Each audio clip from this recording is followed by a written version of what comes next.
Will the Monetary Policy Committee of the Central Bank of Nigeria hold, hike, or cut key interest rates?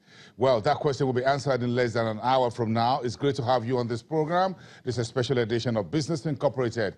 We're keeping tabs on the outcome of the two-day rate-setting meetings of the Nigeria Central Bank and boosting the MOFI. Let's get the show started. This special edition of Business Incorporated.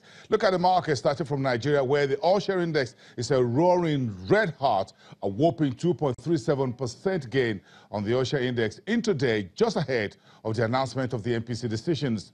Big stories around Dangote Cement, Nigeria's bellwether, listed on the market. In South Africa, the most largest stock market on the continent, the index is trending a little bit lower at intraday, while Egypt is up almost 1%. You can see South African GST about 0.75% about an hour ago. Meantime, the numbers are largely positive in the Middle East markets as intraday down. Of course, the Saudi Tadawul index is taking the lead with about 2% gain, but the rest of the market is still holding itself a little bit steady. The Abu Dhabi market still less than 0.1%. The Dubai financial market is about 0.3%, while the Qatar stock market is down about 0.2%. And, of course, ahead of the opening on Wall Street, the U.S. stocks futures pointing towards a decent pre-open rally today, with futures for the Dow Jones Industrial Average 0.29% higher. The S&P 500 futures were up about 0.26%, and the NASDAQ 100 around 0.16%, all in the green territory. So European stocks are trading mostly higher Tuesday, with oil stocks driving the biggest gains. Let's cross over to the Frankfurt Stock Exchange, where my colleague Paul Christian Breese is live, the German DAX, to give us more updates from the European markets and the rest of the global space. Good afternoon, Paul. It's a big day of monetary policy decision here in Lagos, but it's good to have you on the program. This is one big story. This is a matter of things fall apart. Instagram founders are leaving Facebook. Is Mark Zuckerberg's network in trouble? Yes, Boason, it does seem so, and investors seem to think so. After this announcement, the share price of Facebook dropped. The company always prided itself in being a company where few executives would unfriend the company and leave, but that has changed. In the past year has been rough for Facebook, and so the tone has changed as well. In this particular case, it's being reported that Mark Zuckerberg was trying to get more influence over Instagram, which was run independently by the two founders since its acquisition in 2012. But Zuckerberg has been trying to gain more influence here, which eventually brought them to leave this position. And this isn't the first time this is happening this year. It also happened with the WhatsApp founders, which Facebook bought WhatsApp as well, who left over security concerns for their users also this year. A lot of other people leaving. About 9 executives left the company. And this is a sign that Facebook isn't doing as well as it may seem on the surface.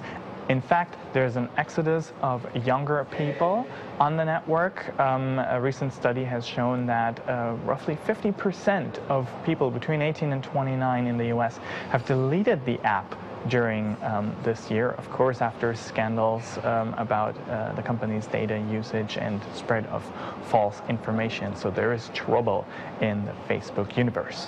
Yeah, of course, that's one story roiling the global technology space as we speak. But of course, we're chasing quite the money around. What's the role of London in the Danish money laundering scandal? London is the financial capital of the world, as you know. Of course, the controversy is still out there whether New York is the number one, but of course London is at the center of the European marketplace, with Brexit still hanging around. So who's looking for this money laundering, and how much is involved? Paul? Well, London is certainly playing with its reputation right now. To give you the basic facts, so basically the Danske Bank has had a number of transactions up to 200 billion US dollars worth of suspicious transactions that were effectively money laundering for wealthy Russians. Now in Denmark, this is a huge scandal. Heads rolled, the head of the bank resigned on Friday, and a EU commissioner called it the biggest scandal in Europe right now. When it did come out that a lot of that money was actually directed to London, the reaction was hardly a blink. The city didn't really respond, even after it became clear that the proportion of money that was moved. London corporate entities were actually the second largest in that proportion. Now, in a post-Brexit environment, this has implications for the city because it is reliant on two sources of liquidity. One is the European Union, which is going to be difficult after May 29 of next year with Brexit coming up. Number two of liquidity, or a second source, is emerging markets like Russia. And if it's not following up on this money laundering problem, that means it's less reliable of a partner for emerging markets like Russia, who would lose out in tax money through this, as well as others. So dangerous territory for London here right now. Yes, dangerous territory.